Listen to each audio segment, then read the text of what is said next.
ஆண்டவராகிய இயேசு கிறிஸ்துவின் இனிதான நாமத்தினாலே இந்த நிகழ்ச்சிக்கு மிகுந்த அன்போடு கூட உங்களை வாழ்த்தி வரவேற்கிறேன். கிறிஸ்துவுக்குள் மிகவும் பிரியமான தேவ பிள்ளை, இந்த நாளிலும் கூட தேவனாகிய கர்த்தர் தம்முடைய வசனங்கள் மூலமாய் உங்களோடு கூட பேசி உங்களை ஆசீர்வதிக்க விரும்புகிறார். இன்றைய நம்முடைய தியானத்திற்கென்று தெரிந்தெடுக்கப்பட்ட வேத பகுதி யாத்ராமங்களின் புஸ்தகம் 33ஆம் அதிகாரம் அதனுடைய 17ஆம் வசனம். யாத்ராகமம் 33 அதனுடைய 17ஆம் வசனத்திலே கர்த்தர் மோசேயை நோக்கி சொல்லுகிற ஒரு காரியம், என் கண்களில் உனக்கு கிருபை கிடைத்தது, உன்னை பேர் சொல்லி அழைத்திருக்கிறேன் என்று கர்த்தர் மோசேயிடத்தில் சொல்லுகிறதை நாம் பார்க்கிறோம். என் கண்களில் உனக்கு கிருபை கிடைத்தது, உன்னை நான் பேர் சொல்லி அழைத்திருக்கிறேன் என்று கர்த்தருடைய வார்த்தை மோசேக்கு நேராய் வருகிறது. தேவாதி தேவனுடைய கண்களிலே நமக்கு ஒரு இரக்கம் கிருபை கிடைக்கிறது என்று சொன்னால் அது எவ்வளோ பெரிய பாக்கியம், எவ்வளோ பெரிய சுலாக்கியம். தேவனால் முன்குறிக்கப்பட்டு தாயின் கருவில் தெரிந்தெடுக்கப்பட்ட ஒரு மனிதன்தான் மோசே. மோசேயை தேவன் வனாந்திரத்திலே முட்செடியிலிருந்து கூப்பிடுகிறார். கூப்பிட்டு என்ன சொல்லுகிறார்?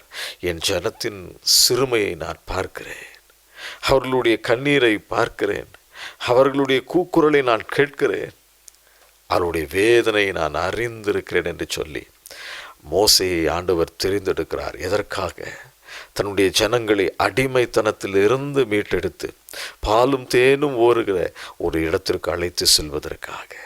கர்த்தருடைய கண்களில் மோசேக்கு கிருபை கிடைத்தது. இதை ஆண்டவரே சொல்லுகிறதை நாம் பார்க்கிறோம்.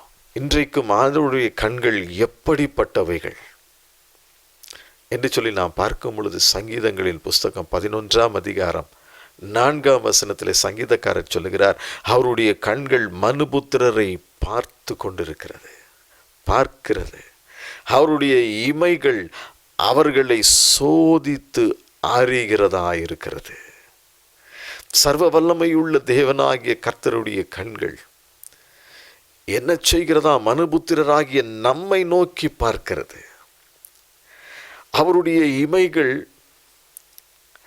நம்மை சோதித்து அறிகிறதா இருக்கிறது. நாம் எதை செய்கிறோம், எதை பேசுகிறோம், எதை சிந்திக்கிறோம், எதை பார்க்கிறோம், எதை குறித்தெல்லாம் நாம் காரியங்களை யோசித்து கொண்டிருக்கிறோம், செயல்பட்டு கொண்டிருக்கிறோம் என்பது எல்லாவற்றையும் கர்த்தருடைய கண்கள் சோதித்து பார்க்கிறதா இருக்கிறது. நம்மை சோதித்து அறிகிற கர்த்தருடைய கண்கள். ஆம் பிரியமானவர்களே, யோபுவினுடைய காரியத்திலும் கூட சாத்தானிடத்தில் ஆண்டவர் சொல்லுகிற காரியம், என் தாசனாகிய யோபு, அவனை போல உத்தமன் இந்த பூமியில் இல்லை, உத்தமனும் சன்மார்க்கனும் தேவனுக்கு பயந்தவனுமாகிய பொல்லாப்புக்கு விலகுகிறவனுமாகிய யோபு என்று சொல்லி யோபுவை குறித்து ஆண்டவர் இவ்வளவு தெளிவாய் சாட்சி சொல்லுவதற்கு காரணம், அவருடைய கண்கள், அவருடைய இமைகள் நம்மை சோதித்து அறிகிறதா இருக்கிறது. அவருடைய கண்கள் மனிதர்களாகிய நம்மை நோக்கி பார்க்கிறதா இருக்கிறது. அவருடைய இமைகள் நம்மை சோதித்து அறிகிறதா இருக்கிறது. நம்மை குறித்து யாரும் அவருக்கு சொல்ல வேண்டியதில்லை. நம்மை குறித்து யாரும் தவறாய் பேசினாலும் அதை பற்றி கவலைப்பட வேண்டியதில்லை. காரணம், கர்த்தருடைய கண்கள் நம்மை சோதித்தறிகிறது. மனிதன் முகத்தை பார்ப்பான், தேவனோ இருதயத்தை பார்ப்பார். இருதயத்தின் நினைவுகளின் தோற்றத்தை அறிந்து வைத்திருக்கிற ஆண்டவர் நம்மை சோதித்தறிகிற கர்த்தராய் இருக்கிறார் என்று சொல்லி சங்கீதக்காரன் சொல்லுகிறதை பார்க்கிறோம். 2 நாளாகமங்களின் புஸ்தகம் அதனுடைய 16ஆம் அதிகாரம் 9ஆம் வசனத்தில் நாம் பார்க்கிறோம், தம்மை பற்றி உத்தம இருதயத்தோடு இருக்கிறவர்களுக்கு தம்முடைய வல்லமையை விளங்க பண்ணும்படி கர்த்தருடைய கண்கள் பூமி எங்கும் உலாவிக் கொண்டிருக்கிறது. யோபுவை குறித்து கர்த்தர் இந்த அளவுக்கு சாட்சி கொடுக்கிறார் என்று சொன்னால் காரணம் என்ன? தம்மை பற்றி உத்தம இருதயத்தோடு இருக்கிறவர்களுக்கு தம்முடைய வல்லமையை விளங்க பண்ணும்படி கர்த்தருடைய கண்கள் பூமி எங்கும் உலாவிக் கொண்டிருக்கிறது. ஆண்டவர் மீது நாம் உத்தமமாய் இருக்கும் பொழுது, அவரை உத்தம இருதயத்தோடு நாம் பற்றி இருக்கும் பொழுது, தம்முடைய வல்லமையை நம்மிடத்தில் விளங்க பண்ணும்படி கர்த்தருடைய கண்கள் பூமி எங்கும் உலாவிக் கொண்டிருக்கிறது. யார் யார் தமக்கு உத்தம இருதயத்தோடு இருக்கிறார்கள், யார் யார் தம்மை நேசிக்கிறார்கள், அவருடைய பார்வையிலே அவர்கள் உத்தமர்களாய் உத்தமிகளாய் இருக்கிறார்கள் என்பதை காணும்படி கர்த்தருடைய கண்கள் பூமி எங்கும் உலாவிக் கொண்டிருக்கிறது. மோசே இடத்தில் ஆண்டவர் சொல்லுகிற காரியம், என் கண்களில் உனக்கு கிருபை கிடைத்தது, என் கண்களில் உனக்கு கிருபை கிடைத்தது. யோபுவின் புஸ்தகம் 36 அதிகாரம் 7 எலிகோ சொல்லுகிறார், அவர் தம்முடைய கண்களை நீதிமான்களை விட்டு விலக்காமல் அவர்களை ராஜாக்களோடு கூட சிங்காசனத்தில் ஏற்றவும் உயர்ந்த ஸ்தலத்தில் என்றைக்கும் உட்கார்ந்திருக்கவும் செய்கிறார். நீதிமான்களை நோக்கி பார்க்கிற கர்த்தருடைய கண்கள், உத்தமர்களை சோதித்து அறிகிற கர்த்தருடைய கண்கள்.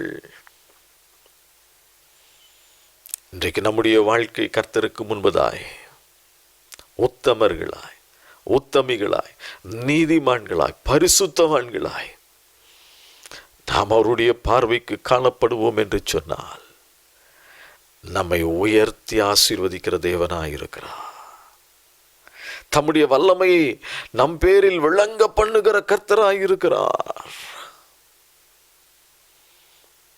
சங்கீதங்களில் புஸ்தகம் 34:15 சங்கீதக்காரர் சொல்லுகிறார், கர்த்தருடைய கண்கள் நீதிமான்கள் மேல் நோக்கமாயிருக்கிறது, அவருடைய செவிகள் அவர்கள் கூப்பிடுதலுக்கு திறந்திருக்கிறது. தேவாதி தேவனுடைய கண்கள் நீதிமான்களையே நோக்கி இருக்கிறதா? நீதிமான்களையே நோக்கி இருக்கிறது, உத்தமர்களே நோக்கி இருக்கிறது, பரிசுத்தவான்களையே நோக்கி இருக்கிறது. அதே நேரத்தில் அவருடைய செவிகள் அவர்கள் கூப்பிடுதலுக்கு திறந்தே இருக்கிறது. நீதிமான்களை பார்த்து கொண்டு இருக்கிற தேவன் அவர்களுடைய சத்தத்திற்கு செவியை திறந்து வைத்திருக்கிற கர்த்தர். ஆகவேதான் கர்த்தராகிய நான் பரிசுத்தராய் இருக்கிறபடினால் நீங்களும் எனக்கு ஏற்ற பரிசுத்தவான்களாய் இருப்பீர்களாக என்று சொல்லி கர்த்தர் நம்மோடு கூட பேசியிருக்கிறார். நம்மிடத்தில் ஆண்டவர் வேறு எதையும் கேட்கவில்லை. ஐயா, நான் பரிசுத்தராய் இருக்கிறேன், அதை போல நீயும் பரிசுத்தவானாயிரு, பரிசுத்தவாட்டியாயிரு. இதைதான் ஆண்டவர் நம்மிடத்தில் எதிர்பார்க்கிறார். நீதிமொழிகளின் புஸ்தகம் 5 அதிகாரம் 21 நாம் பார்க்கிறோம், மனுஷனுடைய வழிகள் கர்த்தருடைய கண்களுக்கு முன்பாக இருக்கிறது, அதே போல் அவருடைய வழிகள் எல்லாவற்றையும் அவர் சீர்தூக்கி பார்க்கிறார். நம்முடைய வழிகள் எல்லாவற்றையும் கர்த்தர் சீர்தூக்கி பார்க்கிறார். அவைகள் எல்லாவற்றையும் அவர் பார்த்து கொண்டே இருக்கிறார். அவர் கண்களுக்கு முன்பாக தான் நம்முடைய வழிகள் இருக்கிறது. அவருக்கு மறைவாய் நாம் எதையும் செய்ய முடியாது, எதையும் சிந்திக்கவே முடியாது.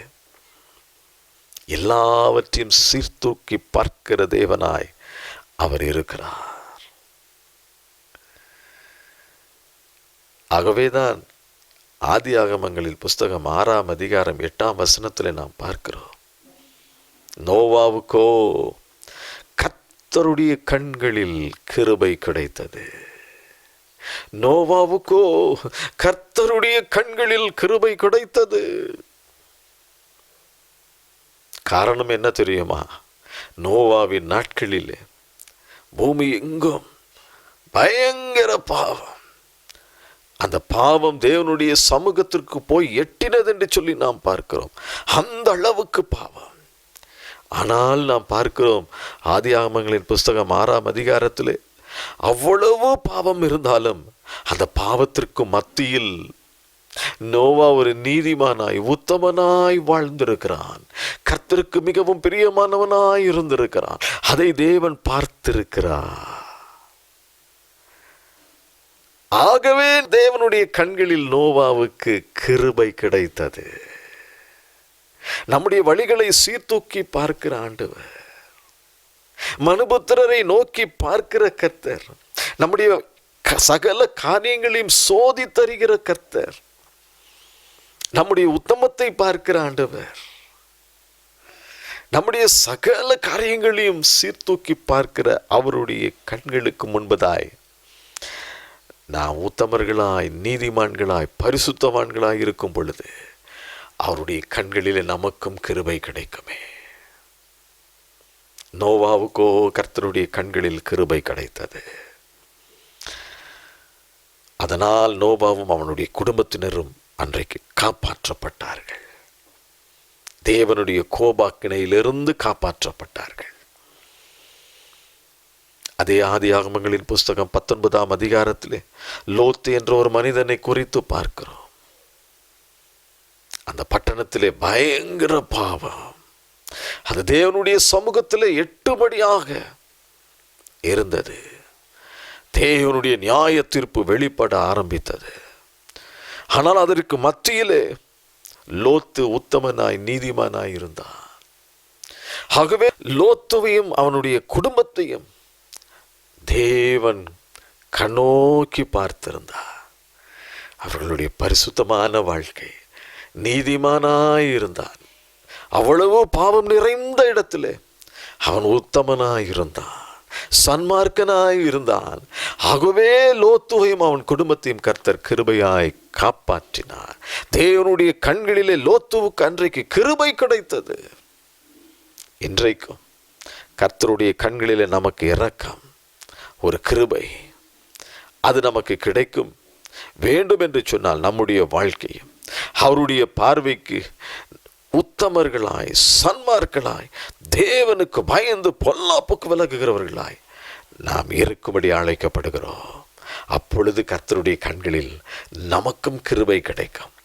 நம்மை சுற்றி ஏராளமான காரியங்கள் வித்தியாசமாக இருக்கலாம். அவைகள் கர்த்தருக்கு பிரியமில்லாததாய் இருக்கலாம். அவைகள் கர்த்தருக்கு உகந்ததாய் இல்லாமல் இருக்கலாம். ஆண்டவர் அருவருக்கிற கிரியைகளாக இருக்கலாம். எல்லாரும் செய்கிறார்கள், நானும் இதில் செய்வதில் என்ன தவறு என்று கூட நமக்குள்ளாக ஒரு சிந்தனை ஓடிக்கொண்டிருக்கலாம். அதையும் கர்த்தர் காண்கிறார். இல்லை பிரியமானவர்களே, நாம் வித்தியாசமானவர்கள். நம்முடைய அழைப்பு பரிசுத்தத்திற்கென்று கர்த்தர் நம்மை அழைத்திருக்கிறார். ஆகவே நாம் மிகுந்த ஜாக்கிரதையோடு இருக்க வேண்டும். நம் தேவன் பரிசுத்தம் உள்ளவர். அவருடைய கண்களிலே நமக்கு கிருபை கிடைக்க வேண்டும், இரக்கம் கிடைக்க வேண்டும் என்று சொன்னால் நாம் உத்தமர்களாய் இருந்தே ஆக வேண்டும். நம்முடைய வாழ்க்கையை கர்த்தர் பார்த்து கொண்டே இருக்கிறார். அவருக்கு மறைவாய் நாம் எதையும் செய்ய முடியாது. இதை நாம் நன்றாய் அறிந்திருக்க வேண்டும். கர்த்தருடைய சமூகத்தில் நம்மை தாழ்த்தி ஒப்பு கொடுப்போமா? இரக்கமுள்ள பிதாவே, உம்முடைய வார்த்தைகள் மூலமாய் வசனங்கள் மூலமாய் எங்களோடு கூட நீர் பேசியிருக்கிறீரப்பா. உமக்கு நன்றி செலுத்துகிறோம். வசனத்திற்கு கீழ்ப்படிந்து எவைகளை விட்டுவிட தீர்மானிக்கிறார்களோ கர்த்தர் அவர்கள் பிள்ளைகள் மீது உடைய கிருபை இருக்கட்டும் ஆண்டவரே. அவர்களை நீர் ஆசீர்வதியும் ஆண்டவரே.